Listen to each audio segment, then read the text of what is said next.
Mar, kenapa sih setiap tahun di tanggal ini, Mama selalu melepaskan burung?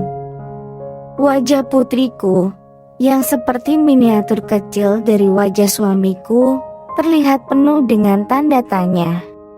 Pertanyaan yang baru saja dilontarkannya membuatku teringat pada kejadian saat aku masih muda. Saat aku masih belum berjumpa dengan suamiku. Beberapa tahun sebelumnya. Mar, Pa, ini kan cuma demam biasa, tidak terlalu tinggi. Setelah minum obat penurun panas, juga akan segera turun. Putri tetap ikut ya. Dengan merengek aku memohon pada Papa dan Mama yang akan pergi mengunjungi Kak Kirana, kakak perempuanku yang tak lama lagi akan melahirkan di luar negeri. Putri, ini sudah hari kedua kamu demam. Kalau misalnya sekarang demammu turun, jangan-jangan akan naik lagi. Sambil mengelus keningku yang masih terasa hangat, Papa yang selalu memanjakan aku menolak permintaanku. Bukannya kita tidak ingin kamu ikut, tapi perjalanan ke sana cukup lama. 12 jam lebih di dalam pesawat. Belum lagi transit di antaranya. Akan bisa lebih lama lagi di perjalanan. Kalau di perjalanan nanti kondisimu semakin memburuk dan kamu butuh perawatan, akan bisa menunda kita menemui kakakmu. Kamu tidak inginkan kalau kakakmu melahirkan tanpa kita dampingi. Dengan suara sabar Papa menjelaskan. Aku yang sangat menyayangi kakakku langsung menggelengkan kepala dengan pelan. Aku tidak ingin Kak Kirana melahirkan di negara orang tanpa didampingi oleh orang tuanya. Tapi Putri kangen dengan Kak Kira. Putri juga ingin bisa melihat keponakan baru Putri. Aku masih berusaha untuk memberikan alasan. Mulutku yang cemberut melakukan protes keras pada Papa dan Mama. Melihatku cemberut, Papa berkata lagi, Tahun depan saat kamu menikah, mereka sekeluarga pasti akan datang. Kamu bisa melihat mereka saat itu. Kata-kata Papa yang mengingatkanku pada pernikahan yang tidak aku inginkan semakin membuatku cemberut. Dengan kondisi yang sedang demam, saat masuk ke imigrasi, jangan-jangan kamu akan dikarantina.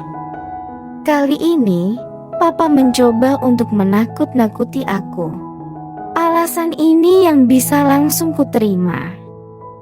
Kalau begitu, boleh Putri tinggal sendirian di rumah. Kenapa sih Putri harus tinggal di rumah Dimas? Putri merasa tidak nyaman. Dengan keras kepala aku terus mencoba untuk menawar. Sebenarnya, ini tujuanku melakukan protes keras kepada mereka. Aku tidak ingin tinggal di rumah Dimas.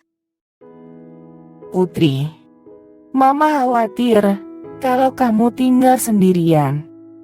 Kenapa kamu bisa merasa tidak nyaman kalau tinggal di rumah Dimas?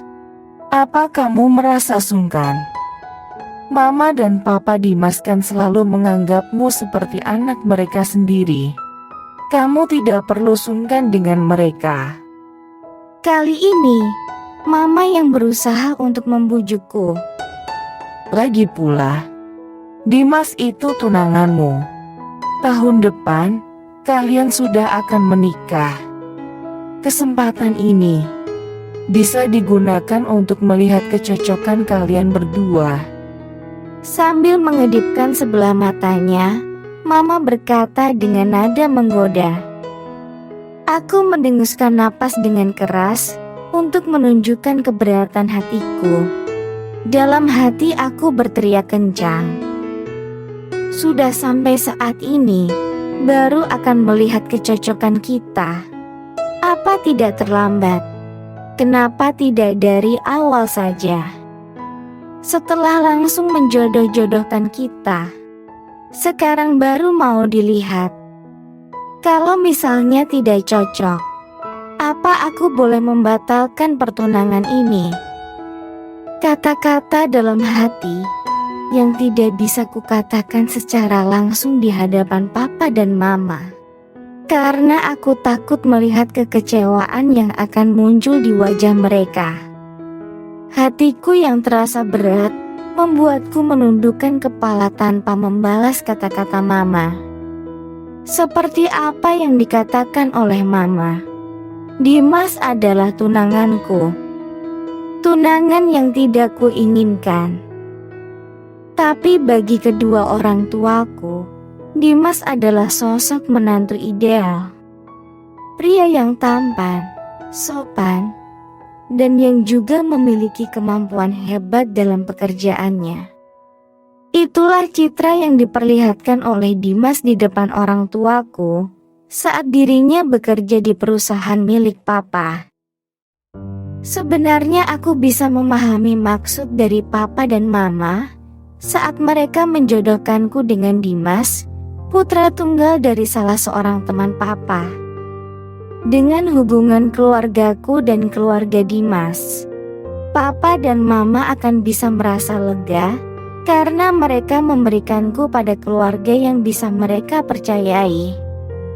Mereka merasa keluarga Dimas akan memanjakanku, sama seperti mereka yang selalu memanjakan aku. Aku adalah anak bungsu yang terlahir tanpa direncanakan oleh orang tuaku saat usia mereka cukup lanjut. Mama yang saat itu sangat disibukkan oleh pekerjaannya, tidak mengetahui kalau dirinya sedang hamil. Pada saat dirinya sadar, kondisi kehamilan mama sudah kurang stabil. Mungkin karena itulah aku dilahirkan secara prematur. Aku yang bayi prematur, tumbuh dengan kondisi tubuh yang kurang sehat. Sebenarnya tidak ada kesalahan apa-apa pada organ-organ tubuhku. Tapi entah kenapa, sejak kecil aku selalu sering sakit-sakitan. Mama yang merasa bersalah kepadaku langsung berhenti bekerja dan memfokuskan diri untuk membesarkanku. Jika memang hanya sampai di situ saja, seharusnya kehidupanku yang dimanjakan oleh keluarga bisa dikatakan akan membuat iri banyak orang.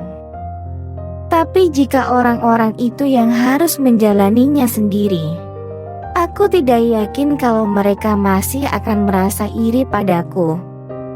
Mama, papa, dan kakak-kakakku yang overprotektif karena kondisi tubuhku yang lemah membuatku hidup seperti di dalam sangkar.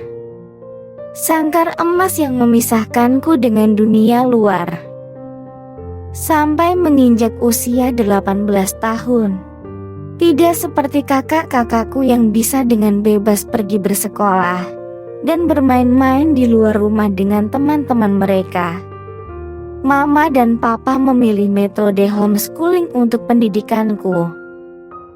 Bisa pergi bermain di luar rumah bersama teman hanya menjadi sebuah mimpi.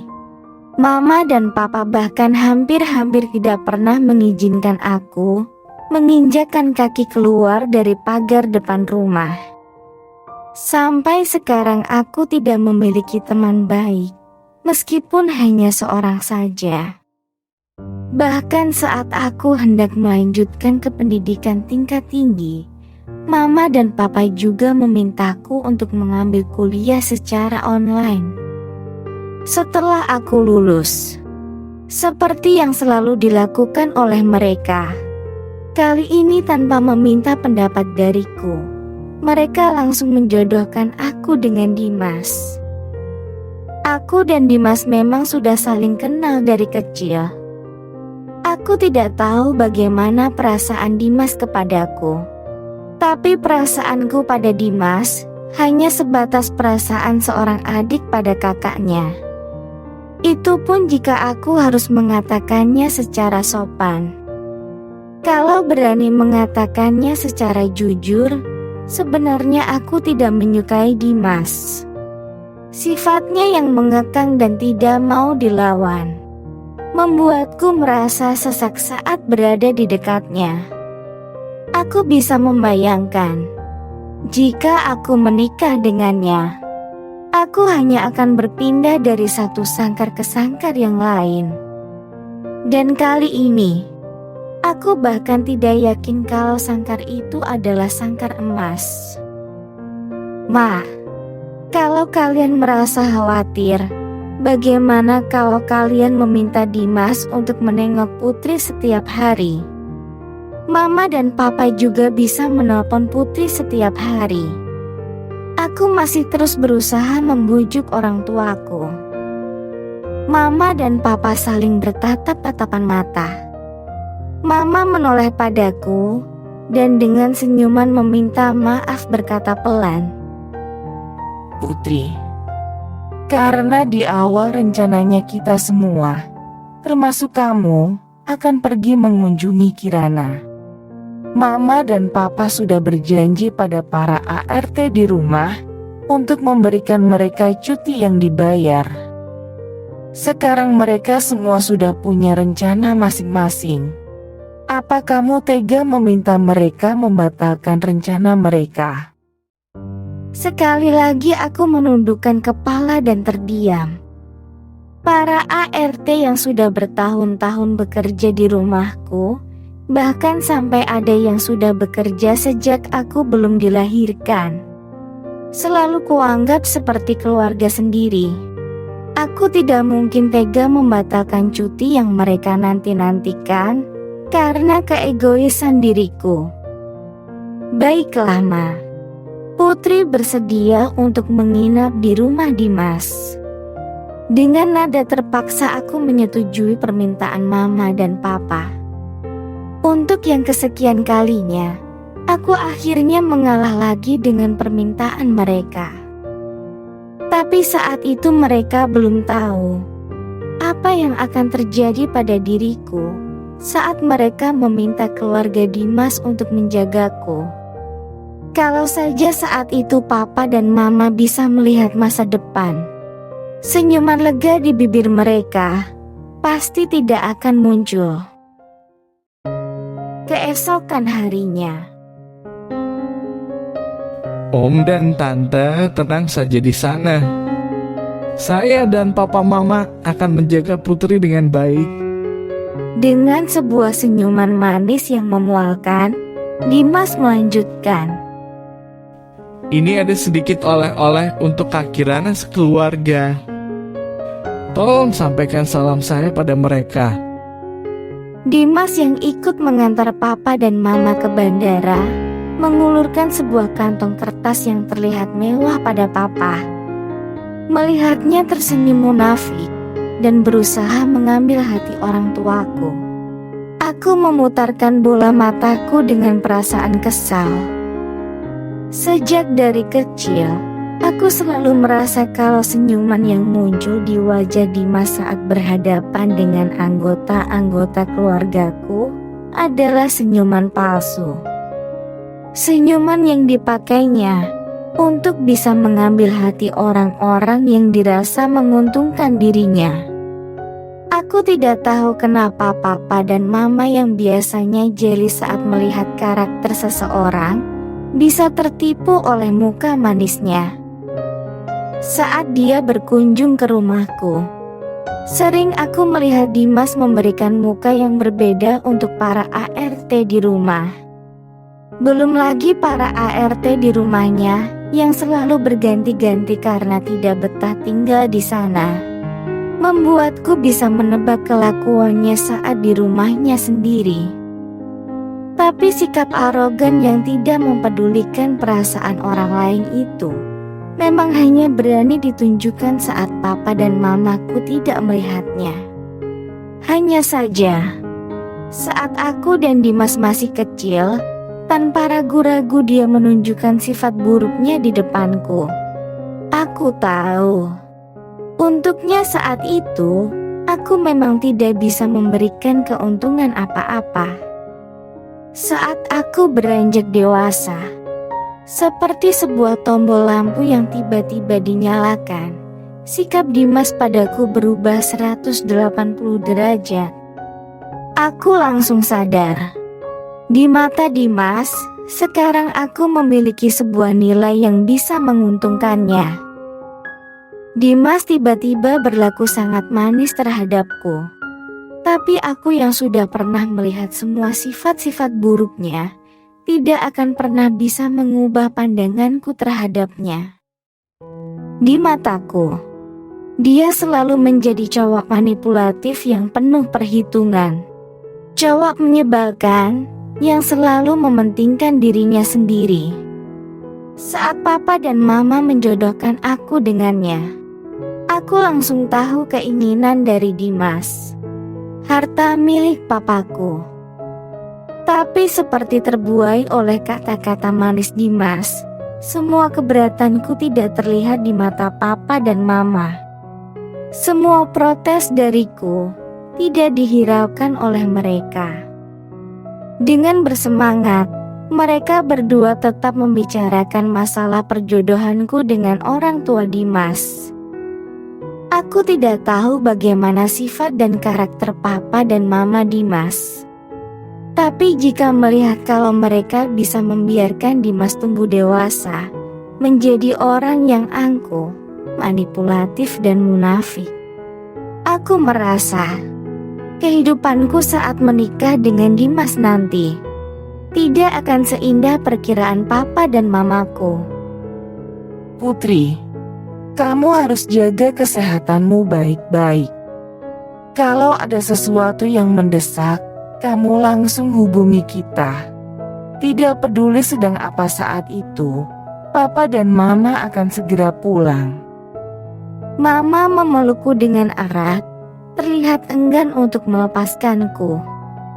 Mata mama terlihat berkaca-kaca, penuh dengan rasa khawatir. Memang ini pertama kalinya dia akan berpisah denganku untuk waktu yang cukup lama.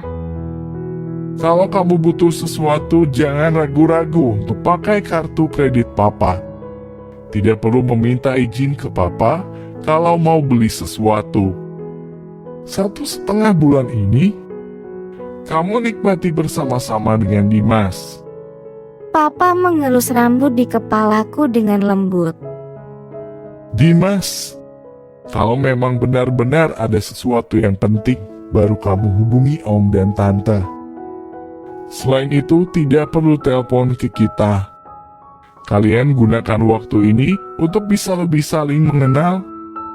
Papa menepuk bahu Dimas dengan ramah. Saat papa mengatakan itu pada Dimas, aku langsung mengerti. Papa dan mama sengaja meninggalkan dan memintaku untuk menginap di rumah Dimas, untuk memberi kesempatan padanya untuk bisa mendekatiku. Sebagai orang tuaku, aku yakin mereka pasti merasakan keberatanku saat dijodohkan dengan Dimas. Baik Om. Oh iya, nanti kalau Putri sudah merasa lebih sehat, kalau Om dan Tante tidak keberatan, saya akan membawanya pergi berlibur sebentar. Tidak pergi terlalu jauh, hanya ke tempat wisata di dalam negeri saja. Tanpa menanyakan pendapatku, papa dan mama langsung mengangguk menyetujui. Di depan orang tua yang kutahu sangat menyayangiku, aku membungkam mulutku. Tapi hatiku berbisik pelan. Kenapa mereka berdua selalu memutuskan hidupku tanpa meminta persetujuan dariku? Selemah itukah aku di mata papa dan mama? Kenapa mereka tidak pernah mau memberikan kesempatan padaku untuk bisa membuktikan kemampuanku? Dari speaker bandara, terdengar panggilan terakhir untuk boarding pesawat yang akan ditumpangi oleh papa dan mama. Dengan berat hati, mama melepaskan pelukannya. Putri, sudah panggilan yang terakhir. Papa dan mama sudah harus masuk. Sekarang kita berangkat dulu. Mama mencium pipiku, lalu mendorong tubuhku ke arah Dimas. Papa dan Mama melambaikan tangan, lalu masuk ke dalam pintu gerbang keberangkatan di bandara. Belum juga mereka pergi, aku sudah mulai merindukan mereka. Setelah Papa dan Mama menghilang dari penglihatanku, tiba-tiba Dimas menggandeng tanganku. Sentuhan tangannya yang terasa dingin membuatku kaget sekaligus jijik. Entah kenapa, setiap kali aku bersentuhan dengan kulitnya, aku selalu diingatkan pada hewan-hewan melata yang aku benci. Apa yang akan terjadi pada Putri yang sekarang harus tinggal di rumah Dimas? Akankah ada hal buruk yang akan menimpa dirinya? Nantikan di bagian kedua seri cerpen ini. Like, subscribe dan klik icon loncengnya agar tidak ketinggalan.